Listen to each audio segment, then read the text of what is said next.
Everyone, welcome back to another video. You are watching my YouTube channel study with Kartik. तो आज की इस video में हम बात करेंगे कि आप लोगों की क्या प्रोसेस रहती है आप लोगों के एग्ज़ाम से लेकर आपकी मेरिट लिस्ट, काउंसलिंग, एडमिशन तक की जो सारी प्रोसेस रहती है उसमें उसे हम जो है आज इस वीडियो में डिस्कस करने वाले हैं। तो आप लोगों का एग्ज़ाम हो चुका है, मुझे पता है कि सभी ने जो है आंसर की जो भी मेरे अकॉर्डिंग बनाई गई थी या किसी भी और एजुकेटर के द्वारा बनाई गई थी या आपको जहाँ से भी इन्फॉर्मेशन मिली है उसके अकॉर्डिंग जो है आंसर की में अपने मार्क्स जो है देख लिए होंगे और मैंने कट ऑफ पे भी वीडियो बना दी थी। अब जो आप लोगों का रिज़ल्ट है, रिज़ल्ट का जो टेंटेटिव डेट जो दी गई है एचपीयू के द्वारा वो दी गई है 10 जुलाई। 10 जुलाई को जो है आप लोगों की टेंटेटिव डेट है कि आप लोगों का मोस्ट प्रोबेबली 10 जुलाई को जो है रिज़ल्ट आ जाएगा। क्योंकि वैसे भी आप लोगों का जो सब कुछ शेड्यूल है वो बहुत ज़्यादा लेट चल रहा है, तो मुझे लगता है कि जल्दी से जल्दी जो है रिज़ल्ट देने की एचपीयू की कोशिश रहेगी। और आप लोगों को पता है कि जब तक अभी ग्रेजुएशन का रिज़ल्ट नहीं आ जाता है तब तक आप लोगों का आगे कोई भी प्रोसीडिंग्स नहीं होगी, प्रोसेस नहीं चलेगा, क्योंकि जब तक उनका रिज़ल्ट ही नहीं आएगा जो ग्रेजुएशन के बाद एग्ज़ाम दे रहे हैं, क्योंकि ग्रेजुएट होना बीएड के लिए बहुत ज़्यादा इम्पॉर्टेंट है। अब कोई बच्चों के क्वेश्चन थे कि सर क्या अगर हमारी सप्ली रह जाती है तो हम बीएड कर सकते हैं? तो जी नहीं, अगर आप लोगों की सप्ली भी रह जाती है या फिर बैक लग जाती है तब तो चलो कुछ नहीं कर सकते, पर अगर सप्ली भी रह जाती है तो आप लोगों की पहले ग्रेजुएशन पूरी होनी चाहिए। हाँ, अगर आप लोगों की 4th राउंड तक, पर इतना ज़्यादा जल्दी आप लोगों के जो है रीअपियर के एग्ज़ाम नहीं होंगे तो आप लोग जो है एडमिशन नहीं ले सकते हो। चलिए अब बात करते हैं कि ग्रेजुएशन का रिज़ल्ट जब भी आता है वो आगे की बात है, पर आप लोगों का जो रिज़ल्ट है वो आ जाएगा 10 जुलाई को। 10 जुलाई को जो है आप लोगों का बीएड का रिज़ल्ट आ जाएगा। उसमें क्या होता है कि आप लोगों को एक पीडीएफ आती है, पीडीएफ में आप लोगों को जो अपना रोल नंबर जो भी आपका होता है उसमें उसके आगे आप लोगों के जो है मार्क्स लिखे जाते हैं, वो सभी के उसी में आते हैं। तो आप लोग अपना नाम सर्च करके पीडीएफ में जो है रिज़ल्ट देख सकते हो कि आपके कितने मार्क्स बन रहे हैं। मार्क्स के लिए मैं अभी भी आप लोगों को एक बात बता देता हूँ कि आप लोग अगर आपके 95 बन रहे हैं तो उसमें +5 और -5 दोनों लेके चलिएगा। अभी 10 को तो वैसे भी आप लोगों को कंफर्म हो ही जाएगा। उसके बाद आती है आप लोगों की मेरिट लिस्ट। मेरिट लिस्ट जो होती है वो मोस्टली आप लोगों की जो है 10 डेज़ के अंदर अंदर आ जाते हैं, 10 to 15 डेज़। अब पिछली साल की बात करें तो हमारा रिज़ल्ट जो था, पहले हमारा पेपर जो था हुआ था 27 मई को, फिर रिज़ल्ट हमारा जो है 12 जून को आ गया था, फिर 22 जून को जो है हमारी मेरिट लिस्ट आ गई थी। अब मेरिट लिस्ट में क्या होता है, जो मेरिट लिस्ट होती है, मेरिट लिस्ट में आप लोगों का प्रॉपर जो है रैंक जो है आप लोगों के दिए होते हैं। मान लीजिए कि जैसे कॉमर्स की अगर मैं बात करता हूँ, कॉमर्स की बात है, मान लीजिए मैं हूँ कार्तिक गुप्ता और मेरा क्या है, मेरे हैं 107 नंबर, मैं हूँ टॉपर, तो मेरा क्या होगा रैंक, मेरा रैंक होगा 1। वहाँ पे आप लोगों का जो है रैंक दिया होता है कि रैंक है, और सब्जेक्ट वाइज अलग अलग आता है, जैसे आर्ट और कॉमर्स का कंबाइन आता है। उसके बाद आप लोगों का जो है नॉन मेडिकल, मेडिकल का अलग अलग आता है, तो उसमें रैंक दिए होते हैं। फिर एक होता है आप लोगों का रैंक और एक होता है आपका सब कैटेगरी रैंक। सब कैटेगरी का मतलब है जैसे कि जो आईआरडीपी में आता है या फिर ईडब्ल्यूएस में आता है, एससी आईआरडीपी, एसटी आईआरडीपी, तो वो क्या होता है सब कैटेगरी होती है। सब कैटेगरी रैंक भी जो है उसमें दिए होते हैं। मैं थोड़ा सा आप लोगों को पहले बता ही देता हूँ एक पीडीएफ दिखा के कि किस तरह से रहता है। तो ये हमारा पिछली साल का जो है रैंक है और ये आप देख सकते हो 22 जून को जो है ये इशू हुआ था। तो इस तरह से जो है आप लोगों का सारा जो है यहाँ पे कंबाइन मेरिट लिस्ट जो है आती है। अब यहाँ पे देखिए, यहाँ पे रैंक दिए होते हैं। रैंक यहाँ पे है कैटेगरी रैंक, जैसे ये 1 है। 1 इसलिए है क्योंकि ये क्या है STIRDP में है, तो ये सब कैटेगरी का यहाँ पे रैंक है। जर्नल का कोई भी रैंक यहाँ पे जो है नहीं दिया जाता है, सिर्फ और सिर्फ जो कैटेगरी अदर कैटेगरी वाले होते हैं उनके ही यहाँ पे दिए जाते हैं, क्योंकि जर्नल ओपन में बहुत सारे बच्चे होते हैं तो वहाँ देना पॉसिबल नहीं होता है। अब यहाँ पे अगर आप मेरा नाम देखेंगे तो मेरा जो रैंक था वो 17th रैंक था और कॉमर्स में था जनरल ओपन 97, यहाँ पे आप लोग देख रहे होंगे। अब अगर आप इससे ऊपर चेक करोगे तो कौन था, इससे सबसे पहले अगर हम बात करें कॉमर्स की तो यहाँ पे लोकेश गुलेरिया जो थे वो जनरल ओपन से 104 वाले, जिन्होंने एडमिशन एचपीयू में नहीं ली, जिस कारण ही मुझे मिली थी, क्योंकि इसके बाद जो है मेरा ही नंबर था। क्योंकि यहाँ पे अगर आप कॉमर्स की बात देखो तो पूजा जो है एससी से थे और करण केशव ये भी एससी ओपन से थे और एसटी ओपन से थे अंकित। तो इन्होंने इनमें से सिर्फ पूजा जो है हमारे साथ है, तो पूजा ने यहाँ पे एडमिशन लिया और उन्होंने यहाँ पे एडमिशन नहीं लिया।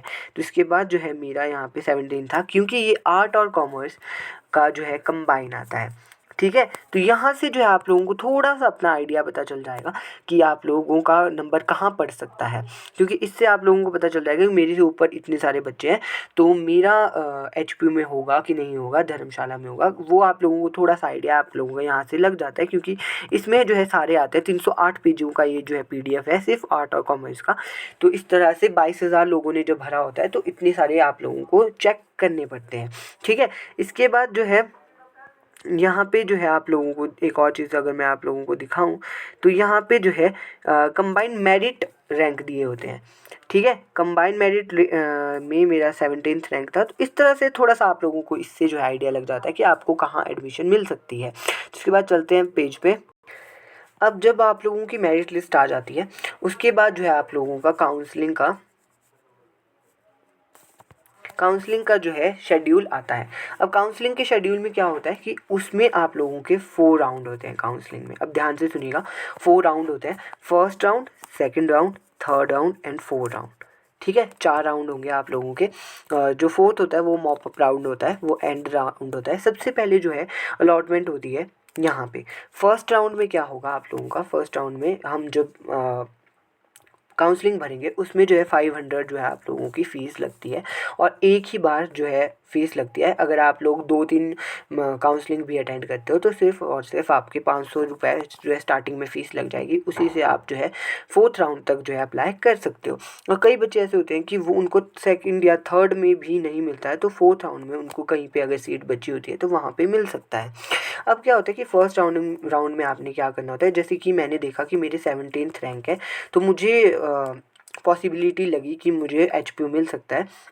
ठीक है, अगर आप लोगों का थोड़ा बहुत ज़्यादा नीचे है तो आप लोगों को एक जनरल सा आइडिया मैं खुद ही बता दूंगा जब मेरिट लिस्ट आएगी कि आपको यहाँ तक के बच्चों को यहाँ के लिए अप्लाई करना चाहिए। ठीक है, तो उसके बाद क्या है, मेरा 17th रैंक है, तो मैंने फर्स्ट प्रायोरिटी, उसमें जो है आप लोगों को प्रायोरिटी देनी होती है। जब आप काउंसलिंग भरोगे तो सबसे पहले आप लोगों को बोला जाएगा कि आप लोगों ने 1, 2 और 3 नंबर प्रायोरिटी देनी है। मान लीजिए मेरा 17 था तो मैंने फर्स्ट प्रायोरिटी दे दी एचपीयू को, सेकंड दे दी धर्मशाला को, और थर्ड मैंने दे दी वीजीसी मंडी, जो मेरे लोकल में कोई भी प्राइवेट कॉलेज है या कुछ भी है ना।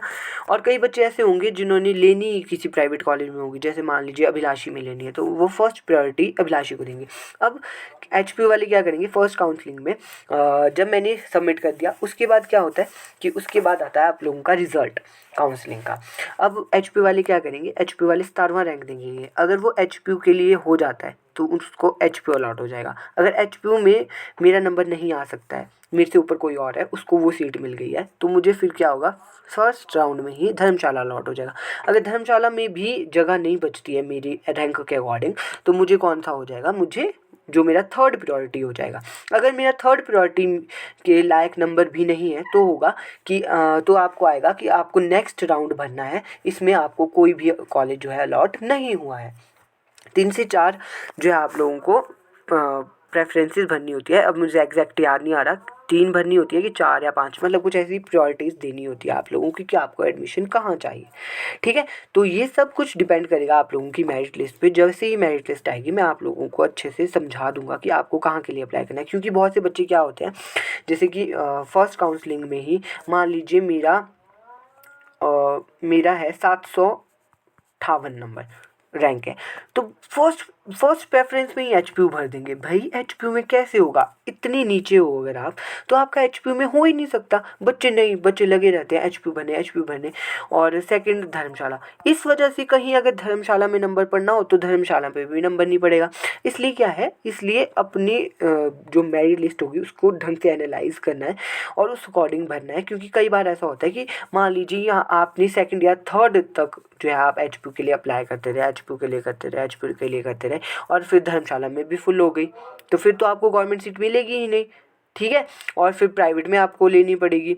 तो इसलिए उस टाइम पे थोड़ा सोच समझ के आप लोगों को करना है। हाँ, अगर मान लीजिए आप लोगों का 130 मेरा रैंक है मान लीजिए, ठीक है, तो मेरे को क्या चाहिए, एचपीयू में एडमिशन चाहिए। फर्स्ट में मेरे को नहीं मिला, ठीक है, और मेरे को मिल गया धर्मशाला, तो मैं फर्स्ट में छोड़ सकता हूँ। कि चल यार फर्स्ट में छोड़ देता हूँ। अब अगर सेकंड में भी अगर आपको धर्मशाला मिल रहा है तो मेरे हिसाब से आप लोगों को धर्मशाला ले लेना चाहिए, क्योंकि फिर कहीं ऐसा ना हो कि ना आप एचपीयू के रहे ना धर्मशाला के रहे। इसलिए अभी कंफ्यूज मत होइए, सिर्फ और सिर्फ आप लोगों ने उस टाइम पे अच्छे से वीडियो मेरी देख लीजिएगा, मैं आप लोगों को अच्छे से गाइड कर दूंगा आपको कहाँ के लिए अप्लाई करना है। उसके बाद क्या होता है कि आपको मान लीजिए एचपीयू अलॉट हो गया आपकी, जैसे मैं अगर पिछली बार की बात बताऊँ तो मुझे एग्जैक्ट अभी भी याद है कि 19 अगस्त को जो है रिज़ल्ट आया था।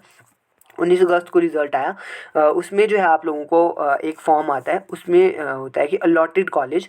तो मुझे जो है डिपार्टमेंट ऑफ एजुकेशन आया था। मान लीजिए अब आपको एचपीयू अलॉट हो जाता है, तो एचपीयू अलॉट होने के जिस दिन आपको अलॉट हुआ है उसके नेक्स्ट डे से 2-3 दिन आपको दिए जाते हैं, जिसमें आप लोगों को क्या करना होता है, डॉक्यूमेंट वेरिफिकेशन करवानी होती है। मान लीजिए एचपीयू में है तो एचपीयू में डिपार्टमेंट में आ गया, आपको जो है डॉक्यूमेंट वेरिफिकेशन जो है करवानी है, और उसके बाद जो है आप लोगों को उसी टाइम जो है एडमिशन फ़ीस जो है दे देनी होती है।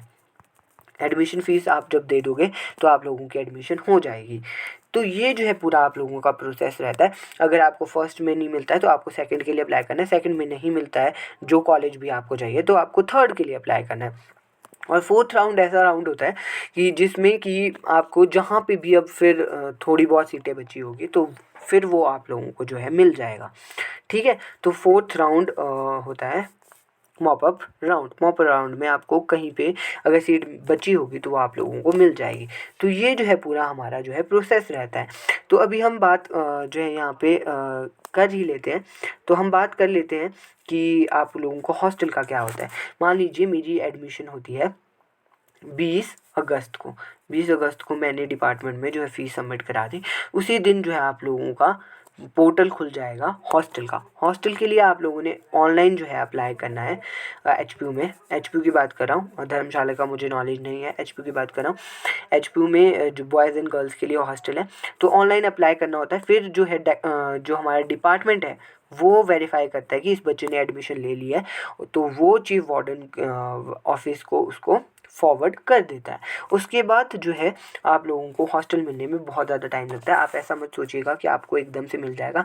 हम लोगों ने पिछली बार, मुझे अभी भी याद है कि मैंने 20 अगस्त को जो है अप्लाई कर दिया था और मुझे जो है नवंबर में जाके जो है हॉस्टल मिला था, क्योंकि बीएड बहुत ज़्यादा का प्रोसेस बहुत ज़्यादा लेट चलता है, इसलिए जो है हमारे को सबसे एंड में जो है हॉस्टल मिलते हैं। तो ये सब रहता है। और किसी की और क्वेरी होगी तो वो मुझे कमेंट सेक्शन में बता दीजिएगा, बट इन शॉर्ट मैं आप लोगों को कहना चाहता हूँ ये पूरी प्रोसेस रहती है।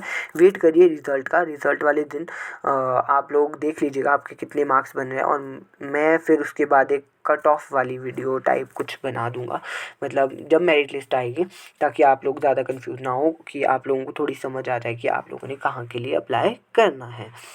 So that's all for today. Thank you for your support and love.